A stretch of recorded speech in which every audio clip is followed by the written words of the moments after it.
We give you the facts, it's not what you think. Popeye Newsling, Young King, 1 yard, bless. Good morning, Popeye. Grandma watch Popeyes every morning and every night. What am I think? What am I think? You're listening to Popeye News Links. This is the Admiral Tibet who I represent, and remember, the time is so serious, cantankerous and dangerous. This is Popeye News Links. People of Center, St. Mary and surrounding. Yeah, watch Popeyes, mama. Here is Where I watch? Popeye. are you an executive? If you are, Greetings viewers and subscribers. In today's journey, we have passed Little London in the parish of Westmoreland and we are heading towards Negril. Continue to sit back, continue to relax and continue to enjoy this journey with me. In the news today, detectives at the Westmoreland Sissoka office, they have arrested and charged a 14-year-old raper sprat for the offense of buggery. His name is Jovaine Gayle and like I said, he is 14 years old. He is living at Big Bridge in the parish of Westmoreland. Now, I cannot go much into the details, but this act was allegedly committed against Javian's 5-year-old cousin on Tuesday afternoon, October 14, in the parish of Westmoreland. It is alleged that after Jovaine committed the act, a family member saw the 5-year-old boy crying and he told her what took place. The police were informed and they commenced investigations. The 14-year-old alleged raper sprat Jovaine, he was picked up by the police and he was charged. So he'll be facing the courts shortly. In this report, detectives at the St. Ann Sissoka office, they have arrested and charged a 57-year-old taxi driver for the offenses of rape and grievous sexual assault. His name is Realton Palmer and he is living at Parrytown in the parish of St. Ann. Reports are that Realton, he was a young girl's stepfather and from she was 15 years old, he has been molesting her.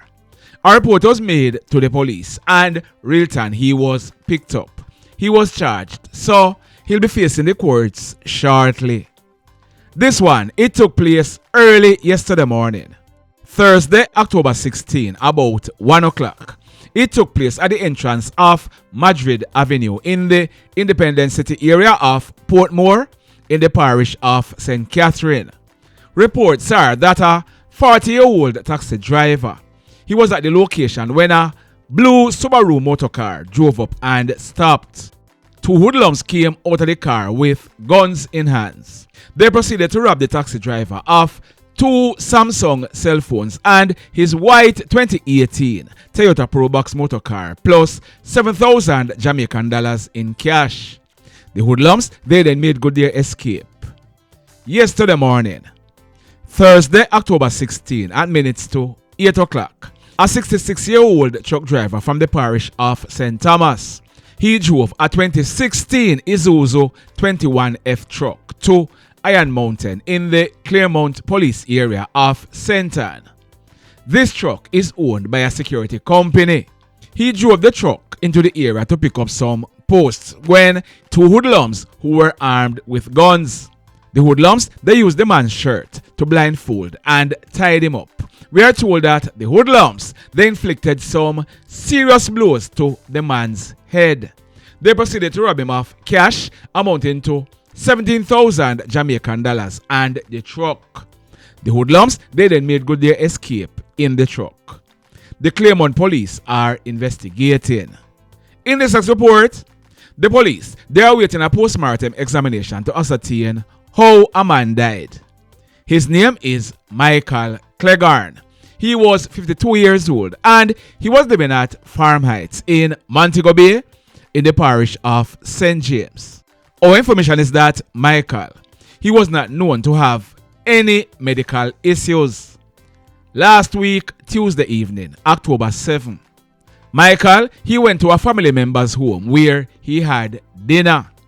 Yesterday morning, Thursday, October 16, at minutes after 8 o'clock, Tenants at the house where Michael was living, they smelled a foul odor coming from the section of the house which was occupied by Michael. One of the tenants, he looked through an open window and he saw Michael's body on the floor in the bathroom. The police, they were called and another family member opened the house with a spare key. Michael's decomposing and naked body was seen on his back on the bathroom floor. The scene was processed by the police. Like I said, a postmortem examination will be done to ascertain what is the cause of Michael's death. Sad indeed. Still in St. James. That female on your screen, her name is Bibzie Louise Foster. Next month on Thursday, November 27, Bibzie, she will be celebrating her 60th birthday. She was living at Brooks Close at Estuary in the parish of St. James. Now, Bibzie, she was a police corporal and she was stationed in the St. James Police Division. She was on pre-retirement leave and she was to have retired on her birthday next month. Bibzie, she operated a canteen at the Barnett Street Police Station and she was not known to have been suffering from any medical condition. Bibzie, she was at the canteen at the Barnett Street Police Station all day on Tuesday, October 14, and she left there about 6 o'clock in the evening. That was the last time Bibzie was seen alive. On Wednesday morning, October 15, about 6 o'clock, staff members at the canteen, they turned up for work and they realized that Bibzie, she was not there to open the canteen. Several calls were made to her cell phone, but it rang without an answer. As a result, one of the employees, he decided to go to her home and check on her. On arriving at the house, we are told that the house was securely locked. The staff member, he called out to his boss on several occasions, but no answer. He called her phone, but no answer, even though her phone was heard ringing in the house. The police were called and forced entry to the house was gained. Bibzie's lifeless body was seen seated on a brown sofa in the house. She was DEAD. The police, they processed the scene and we are told that there was no forced entry or sign of struggle. The police, they are awaiting a postmortem to ascertain what is the cause of Bibzie's death. Sad indeed. In this report, those two persons on your screen, they'll be buried next week, Thursday morning, October 23, in the state of Connecticut in the United States of America. The man is Marc Adams. He was 55 years old. Marc was a fireman in Kingston, Jamaica, but he had resigned his job and migrated to the United States of America, and I'm soon gonna be telling you why. Beside Marc is Carlene Williams.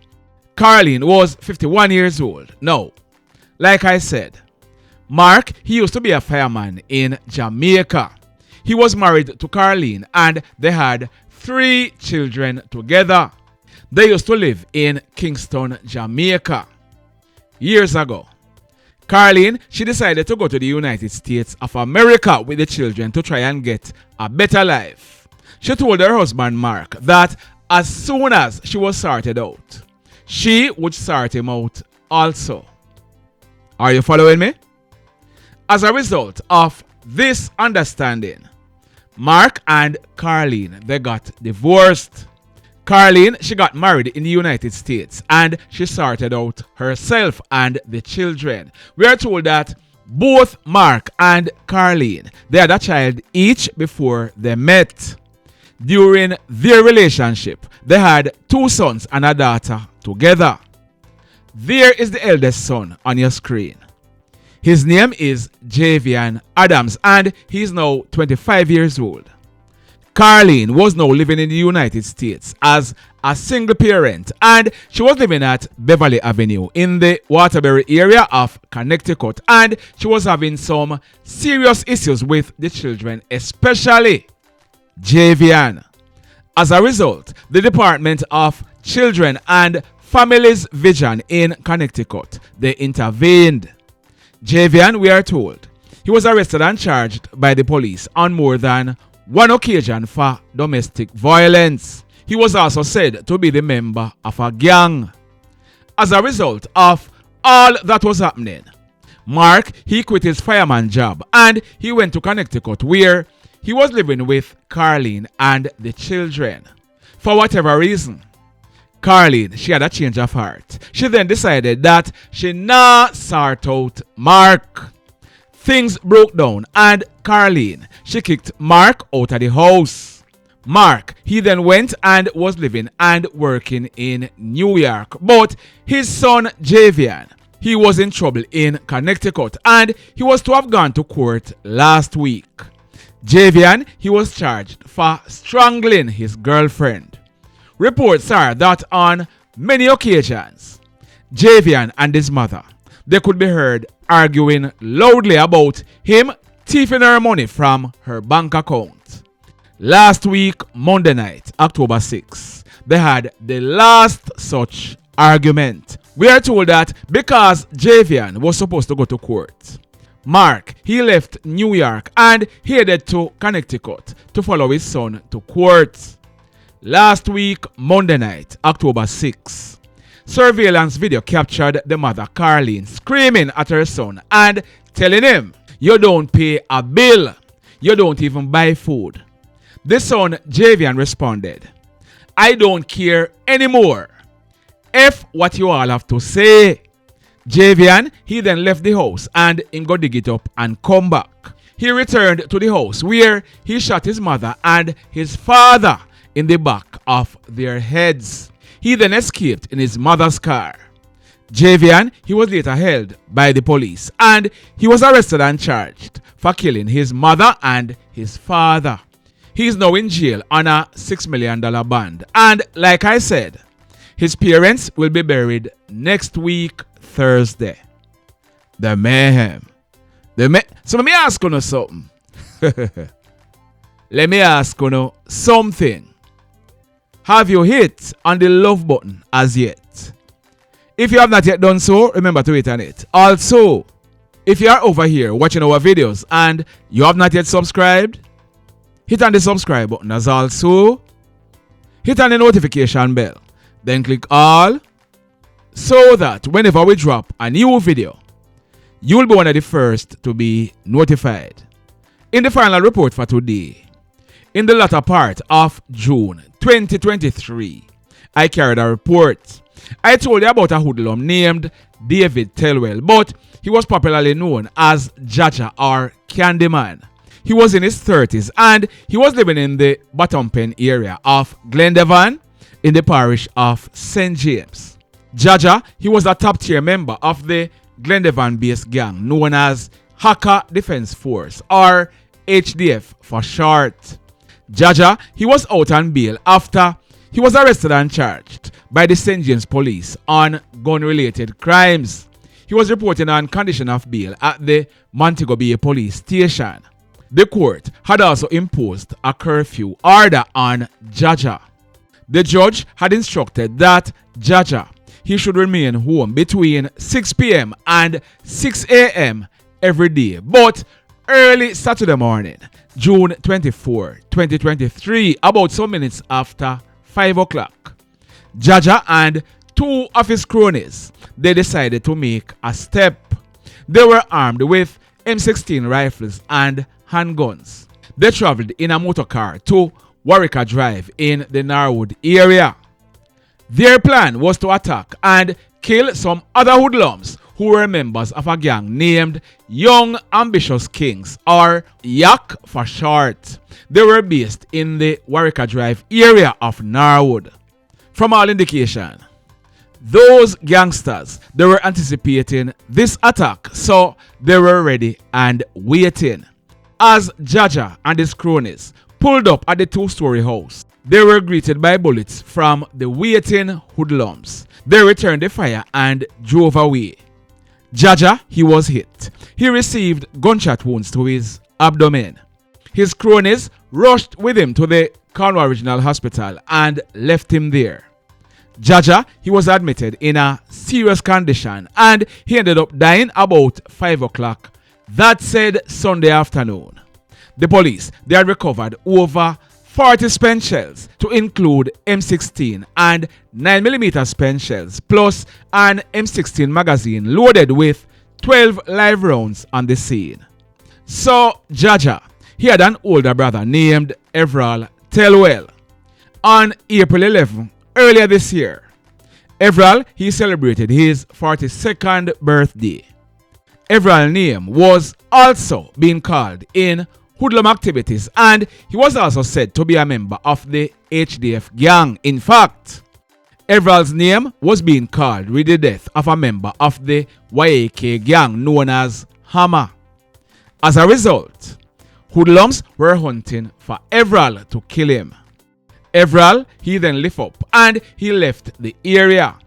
He went to live at a house on the Tilston housing scheme at Bounty Hall in the parish of Trelawny.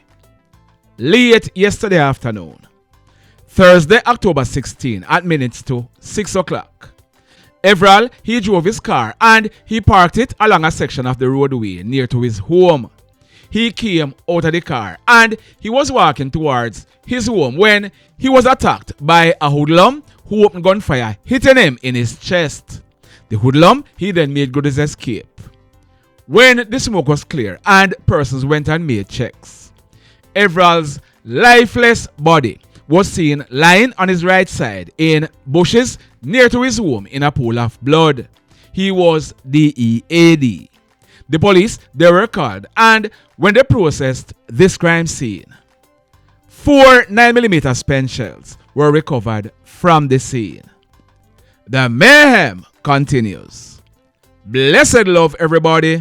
From the hills to the town, we bring the link. Straight facts, no mix up, no gimmick, no wing. You tune in now, get the real insight. Cause Papa News Link lights in up. Papa News Link, yeah, we tell it how it is. Jamaican vice, truth in all the biz. Click it, share it, every little click count news with the vibes. And that we announce.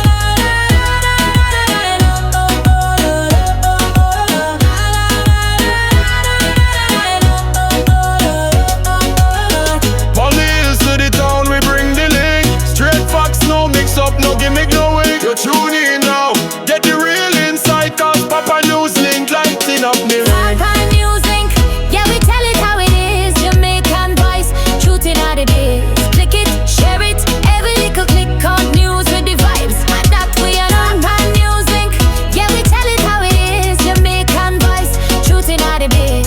Click it, share it, every little click on news with the vibes. And that we are on.